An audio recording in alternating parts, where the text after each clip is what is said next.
नमस्कार, ABP reporter के साथ हाजिर हूं मैं रुमाना इसार खान। दिल्ली में 9वें रोजगार मेले को प्रधानमंत्री नरेंद्र मोदी संबोधित कर रहे हैं, जिसमें आज पीएम 51,000 युवाओं को नियुक्ति पत्र सौंपने के कार्यक्रम में अपनी बात रख रहे हैं। सुनते हैं।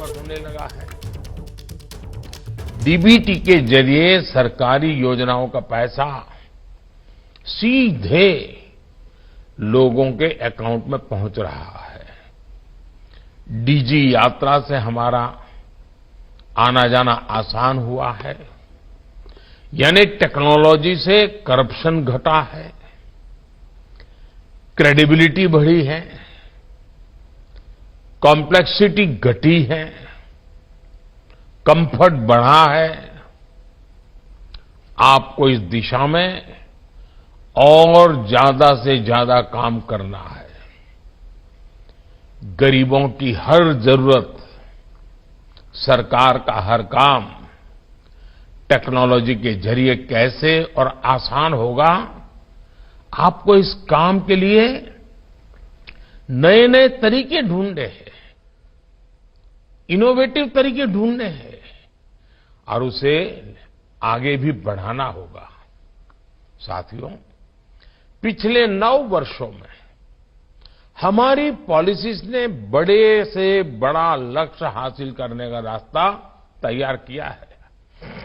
हमारी नीतियां नए mindset, constant monitoring, mission mode implementation और मास पार्टिसिपेशन पर आधारित है।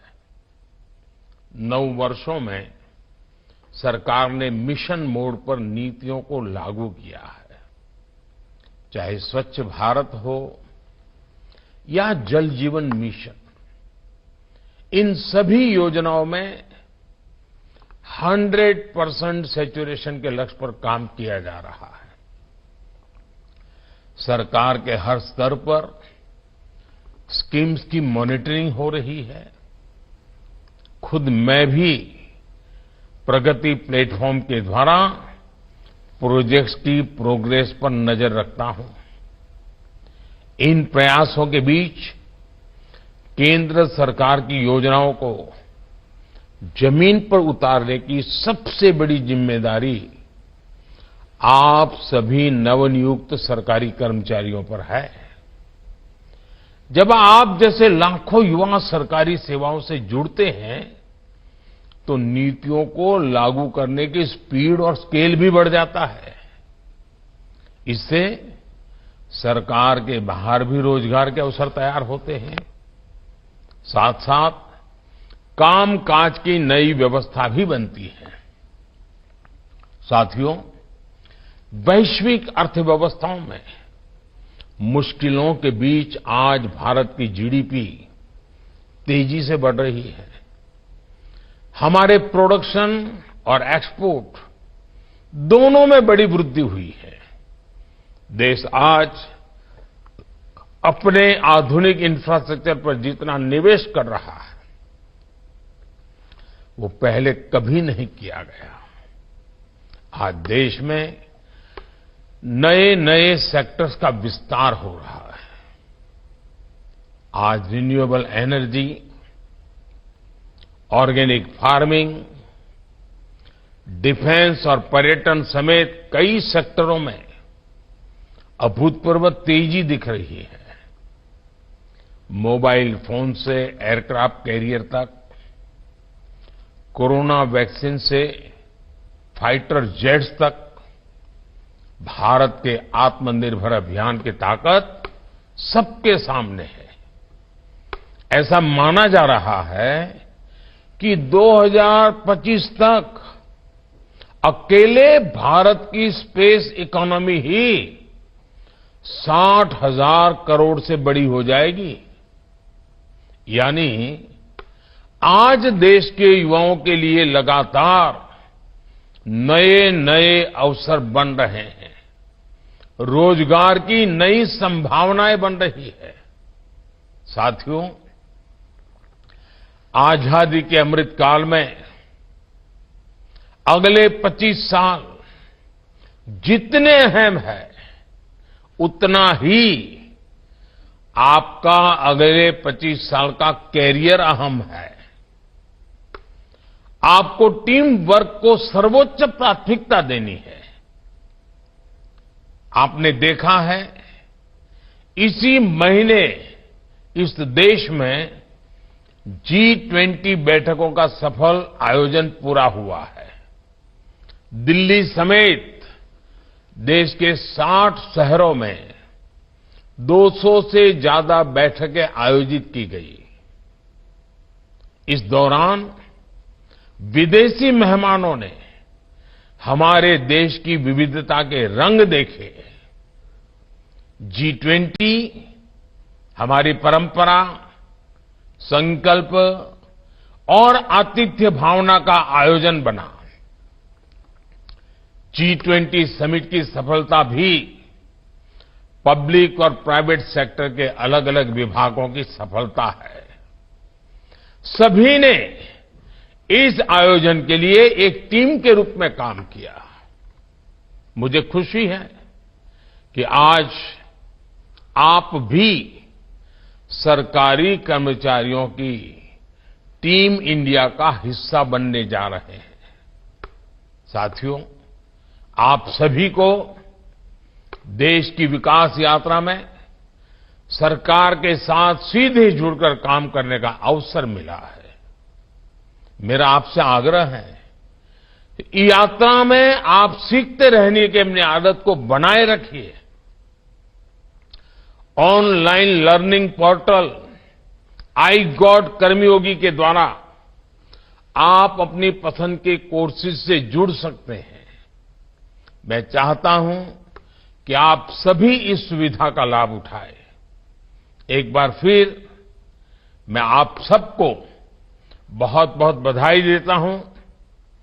भारत के संकल्प को सिद्धि तक लाने के लिए आप सभी को मेरी ढेर सारी शुभकामनाएं। आपके परिवारजनों को भी अनेक अनेक शुभकामनाएं, बहुत बहुत बधाई है। आप स्वयं भी प्रगति करें और आप इन 25 साल जो आपके भी हैं और देश के भी हैं, ऐसा रेयर कॉम्बिनेशन बहुत कम मिलता है, आपको मिला है।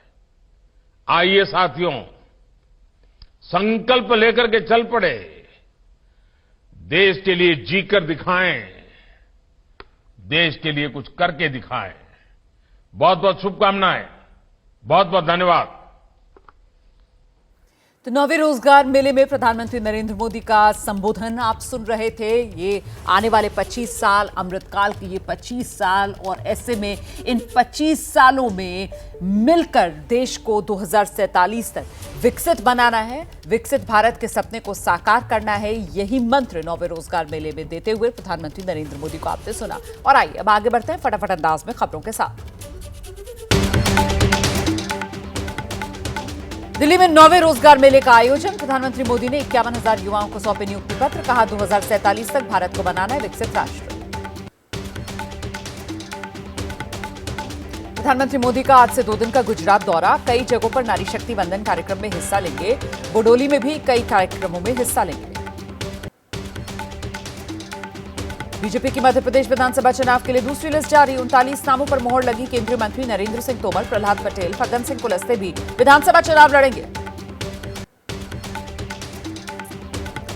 कांग्रेस के मध्य प्रदेश प्रभारी रणदीप सुरजेवाला का बीजेपी की दूसरी लिस्ट पर तंज। कहा मध्य प्रदेश में बीजेपी की दूसरी लिस्ट का सच, हम तो डूबेंगे, तुम्हें भी ले डूबेंगे। मध्य प्रदेश में बीजेपी उम्मीदवारों की दूसरी लिस्ट पर कांग्रेस ने निशाना साधा। कहा दूसरी लिस्ट आते ही बीजेपी में टूट का दौर जारी है, शुरू हुआ इस्तीफों का दौर। केंद्रीय मंत्री ज्योतिरादित्य सिंधिया को टिकट नहीं मिलने पर कांग्रेस का तंज। बीजेपी ने सरपंच पद के लिए भी कुछ लोगों को रिजर्व रखा हुआ है।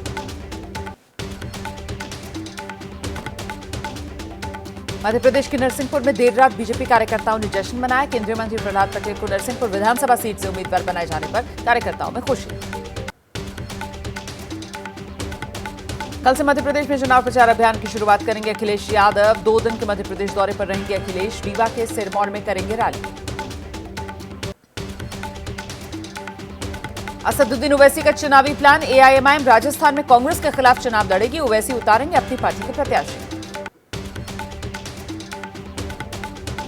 जोधपुर में मुख्यमंत्री अशोक गहलोत ने किया मध्य प्रदेश, छत्तीसगढ़, राजस्थान में बड़ी जीत का दावा। कहा, राहुल गांधी ने कहा है जीत कर दिखाओ, हमने स्वीकार किया चैलेंज। पटना में जेडीयू नेताओं की बैठक के बाद सीएम आवास में पार्टी अध्यक्ष ललन सिंह से भिड़ गए मंत्री अशोक चौधरी। नोकझोंक के दौरान मौजूद नहीं थे नीतीश। सीएम ममता पर पश्चिम बंगाल बीजेपी अध्यक्ष ने निशाना साधा। कहा, बंगाल में टीएमसी कांग्रेस में विवाद है, सीपीएम टीएमसी की भी आपस में नहीं बनती, ज्यादा दिन तक नहीं चलेगा इंडिया गठबंधन। आज संयुक्त राष्ट्र महासभा को संबोधित करेंगे विदेश मंत्री एस जयशंकर। कनाडा से तनातनी के बीच भाषण पर होगी पूरी दुनिया की नजर। विदेश मंत्री एस जयशंकर ने न्यूयॉर्क में यूएई के विदेश मंत्री शेख अब्दुल्ला बिन जायद से मुलाकात की है। यूएनजीए के वार्षिक सत्र में कई देशों के प्रतिनिधियों से मुलाकात। भारत के खिलाफ कनाडा के प्रधानमंत्री के आरोपों पर भड़का श्रीलंका। श्रीलंका के विदेश मंत्री अली साबरी का बयान। कहा, कनाडा आतंकवादियों के लिए सुरक्षित बनागा। कनाडा के टोरंटो में कनाडा के सिखों का विरोध प्रदर्शन। भारत सरकार के खिलाफ नारेबाजी की। कनाडा ने भारत को लेकर फिर जारी कर दी एडवाइजरी। भारत में मौजूद कैनेडियन नागरिकों को सलाह दी गई है। कहा, भारत में सतर्क और सावधान रहिए। खुफिया एजेंसियों के हवाले से कनाडा में बड़ी साजिश का खुलासा हुआ। खालिस्तानी ग्रुप मानव तस्करी को दे रहे हैं अंजाम। भारत से कनाडा गए भोले भाले युवकों को फंसाकर नापाक साजिश रच रही है। अमेरिकी अखबार द न्यूयॉर्क टाइम्स के सूत्रों के हवाले से रिपोर्ट। निजर की हत्या के बाद अमेरिका ने कनाडा को खुफिया जानकारी दी। ओटावा से मिली रिपोर्ट पर कनाडा ने आरोप लगाया।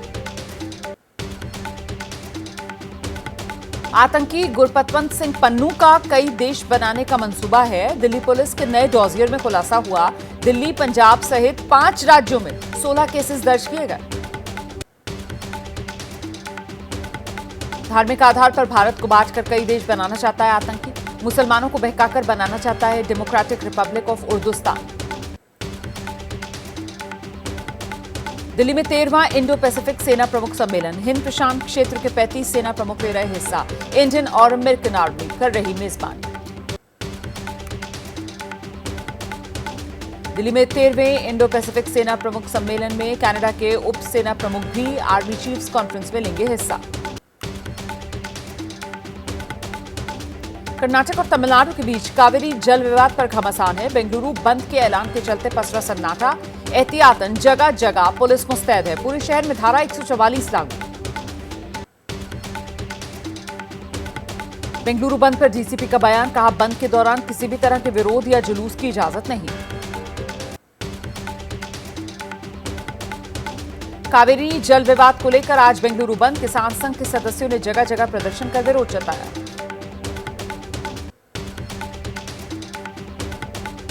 कर्नाटक के रामनगर में कावेरी जल विवाद पर कर्नाटक रक्षणा वेदिका ने पूजा का आयोजन किया। पूजा के जरिए विरोध जताया।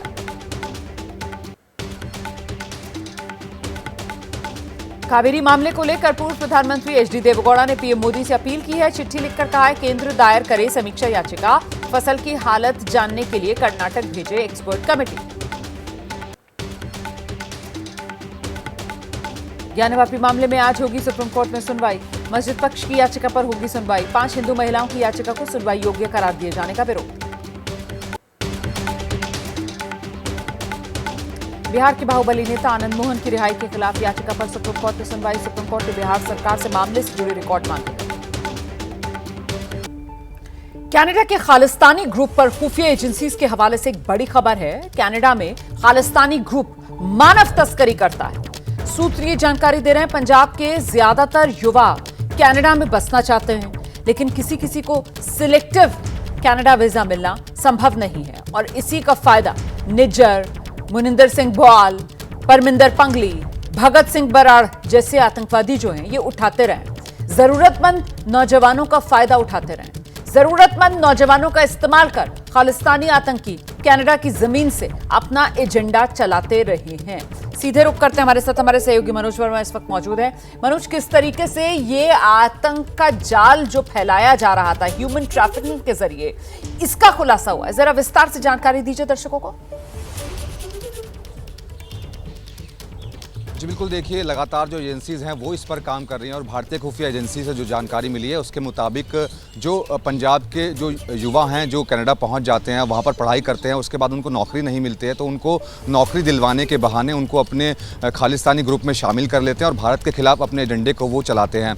इतना ही नहीं, इसके अलावा उन युवाओं से टारगेट किलिंग को अंजाम दिलवाते हैं। इसके अलावा एक्सटॉर्शन की जो मनी है उस पर वो काम करते हैं। तो लगातार भारत के खिलाफ जो एजेंडा है वो खालिस्तानी ग्रुप चला रहे हैं, जिसके अंदर निज्जर जिसकी हत्या हो चुकी है। इसके अलावा और भी खालिस्तानी ग्रुप हैं जो वहां से कनाडा की धरती से चलाए जा रहे हैं, जिसके अंदर पन्नू का भी नाम सामने आता है। वो लगातार भारत के खिलाफ अपने एजेंडे को चलाता रहता है, भारत के अंदर आतंकी गतिविधियों को अंजाम देने की वो लगातार फिराक में रहता है। तो अब एजेंसीज़ ने इनके ऊपर शिकंजा कसना शुरू कर दिया है। लगातार जो है इनके ठिकानों पर एजेंसीज़ की रेड की जा रही है। एनआईए ने हाल ही में जो है कई प्रॉपर्टीज़ को सीज भी किया है और लगातार एजेंसीज जो हैं इनको शिकंजा कसने में इनके ऊपर लगी हुई हैं। बिल्कुल रहिए आप मेरे साथ, में लौटूंगी आपके पास। भारत और कनाडा के विवाद पर इस वक्त एक बड़ी खबर आ रही है। श्रीलंका ने हिंदुस्तान का समर्थन किया। श्रीलंका के विदेश मंत्री हैं अली साबरी। अली साबरी कह रहे हैं कनाडा में कुछ आतंकवादियों को सुरक्षित ठिकाना मिल गया है। कनाडा के प्रधानमंत्री के पास बिना किसी सबूत के कुछ अपमानजनक आरोप लगाने का तरीका पुराना है। श्रीलंका के विदेश मंत्री ने यह बात न्यूयॉर्क में कही है और कनाडा के पीएम ट्रूडो की आलोचना की है। भारत के समर्थन में श्रीलंका, कनाडा में आतंकवादियों को सुरक्षित ठिकाना मिला।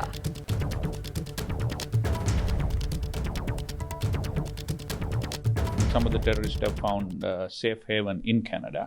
Canadian Prime Minister has this way of just coming out with some outrageous allegations without any supporting proof. The same thing they did for Sri Lanka. A terrible, total lie about saying that Sri Lanka had a genocide. Everybody knows there was no genocide in our country.